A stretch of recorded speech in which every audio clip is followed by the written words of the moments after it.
మరొకసారి రాములు గారు మీ దగ్గరకు వస్తాను. ప్రస్తుతం అయితే ఏదైతే ఉన్నదో గ్రామ పంచాయతీలకు సంబంధించింది అంటే ప్రస్తుతం స్థానిక సంస్థల ఎన్నికల విషయంలోనే మాట్లాడుతున్నాం. సంక్షేమ పథకాలు ఎంతవరకు చేరాయి, ఆ ప్రజలు వారిని ఎలా స్వీకరించారు, రేపు రాబోయే కాలంలో కాంగ్రెస్ పార్టీకి పట్టం గలుతారా లేదా అనే విషయాన్ని పక్కన పెడితే ఈరోజు స్థానిక సంస్థల ఎన్నికలకు సంబంధించింది ఆచార్య గారు మీరు చెప్పండి. ప్రస్తుతం ఏదైతే ఉన్నదో ఈరోజు కాంగ్రెస్ ప్రభుత్వం ఏదైతే సంక్షేమ పథకాలని చెప్తున్నారు, దీన్ని సరైన పద్ధతిలో గ్రామాల ప్రజలకు అందలేకపోయాయి. ఇంకోటి గ్రామానికి సంబంధించిన సర్పంచుల విషయంలో ఈరోజు ఇప్పటికీ సర్పంచులు ఆవేదన వ్యక్తం చేస్తూనే ఉన్నారు, వారికి సాధించిన బిల్లులు రాలేదని. ఈ నేపథ్యంలోనే బీజేపీలో మంచి అవకాశం ఉండే, కానీ ఆ అవకాశాన్ని సద్వినియోగం చేసే స్థితిలో బీజేపీ ఇప్పుడు ఉందా, లేకపోతే ఇప్పుడు ఈ ఏదైతే జరిగిందో ఇప్పుడు ఈ పార్టీలకు సంబంధించిన అధ్యక్షునిగా ఎన్నికలలో ఈ ఈ అధ్యక్ష పదవికి సంబంధించిన రేస్లో ఉన్న కొంతమంది మధ్యత ఏదైతే సమాఖ్య కుదరలేదో ఆ విషయంపై బీజేపీ కొంచెం వెనకడుగేసినట్టు కనపడుతుంది. ఈ విషయంపై మీరు ఎలా విరచనలు చేయబోతున్నారండి బీజేపీ పార్టీ? సార్ మీ ఫోన్ అన్మ్యూట్ చేయండి సార్ ప్లీజ్. ప్యానల్ ఉన్నటువంటి పెద్దలకు మీకు ప్రేక్షకులకు నమస్కరిస్తూ, ఏదైతే ఈ ప్రస్తుత కాంగ్రెస్ ప్రభుత్వం పైన ప్రజల్లో పూర్తి స్థాయిలో విశ్వాసం కోల్పోయి నిర్లిప్తతతోటి ఇవాళ ప్రజలు ఈ ప్రభుత్వాన్ని ఎందుకు తెచ్చుకున్నామనేటువంటి భావనతోటి ఇవాళ ప్రజలందరూ కూడా ఉన్నారు. ఏదైతే 6 గ్యారంటీలు అమలు చేస్తామని అరిచేతుల తేనె పోసి మోచేతి దగ్గర నాకిచ్చినట్టు 6 గ్యారంటీలలో సరైనటువంటి విధంగా అమలు లేవు.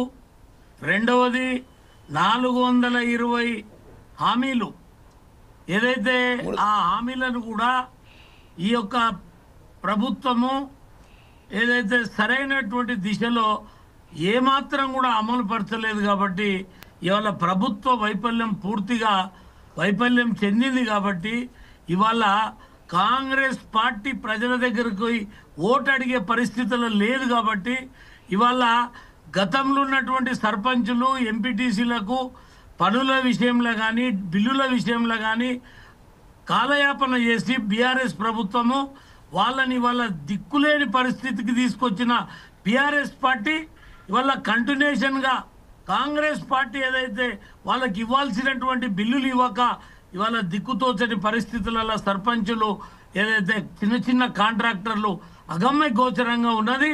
అటు బీఆర్ఎస్ ఇటు కాంగ్రెస్ ప్రజల విశ్వాసాన్ని కోల్పోయి స్థానిక సంస్థలను నిర్వీర్యం చేసి స్థానిక సంస్థలని బలోపేతం చేయకుండా స్థానిక సంస్థల మీద పెత్తనం చెలాయించే విధంగా ఏదైతే ఎమ్మెల్యేలు కావచ్చు లేకపోతే అధికారులు కావచ్చు ఆనాడు టీఆర్ఎస్ ప్రభుత్వం, ఈనాడు కాంగ్రెస్ పార్టీ వచ్చిన తర్వాత కొద్ది రోజులు ఉన్నారు, వాళ్ళని పట్టించుకోలేదు, వాళ్ళ కాలయాపన అయిపోయింది. ఇవాళటి వరకు కూడా ఎక్కడేసిన గొంగడి గ్రామాలల్లో మొత్తం కూడా ఇలా సిబ్బందికి కూడా జీతాలు ఇవ్వలేని పరిస్థితి ఈ రాష్ట్ర ప్రభుత్వం ఉన్నది. ముఖ్యంగా మేము ఒకటే విశ్వసిస్తున్నాం, గ్రామాల అభివృద్ధికి కేంద్ర ప్రభుత్వం ఇచ్చిన నిధులే ఇవాళ గ్రామాలల్లో వైకుంఠ ధామాలు, డంపింగ్ యార్డులు, పల్లె ప్రకృతి వనాలు, ఓ ట్రాక్టరో సీసీ రోడ్లో లేకపోతే ఎలక్ట్రిసిటో ఎల్ఈడి లైట్లో ఇవన్నీ కూడా గ్రామాల అభివృద్ధి ధ్యేయంగా నరేంద్ర మోడీ గారి నేతృత్వంలో ఎన్ఆర్ఈజీఎస్ నిధులు కావచ్చు లేకపోతే గ్రామ పంచాయతీ మున్సిపాలిటీ గ్రాంట్లు కావచ్చు ఇవన్నీ కూడా పెద్ద ఎత్తున వచ్చినటువంటి సందర్భాన ఇవాళ బీజేపీ వైపే గ్రామీణ ప్రాంత ప్రజలు చూడడం జరుగుతున్నది.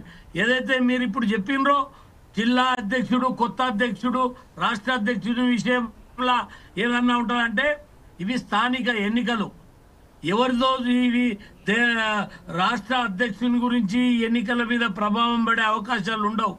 భారతీయ జనతా పార్టీ ఎవరిని అధ్యక్షుడు పెట్టినా ఏది ఉన్నా ఇలా ముందుకు పోయేటువంటి కార్యకర్తలు ఉన్నారు. మేము ఒకటే స్టాండ్ తీసుకున్నాం, ఏ విషయం వచ్చినా బీజేపీలో రేపు నిలబడే కార్యకర్తలు అసెంబ్లీ పార్లమెంట్ ఎన్నికలలో బీజేపీ జెండా మోసి బీజేపీ కార్యకర్తలకే 100% టికెట్లు ఇచ్చి వాళ్ళనే నిలబెట్టి వాళ్ళనే గెలిపియాలి, వాళ్ళనే లీడర్లను చేయాలనేటువంటి ఒక లక్ష్యంతో మేము ముందుకు పోతాం. ఇవాళ బీఆర్ఎస్ చూసినాం. Right sir.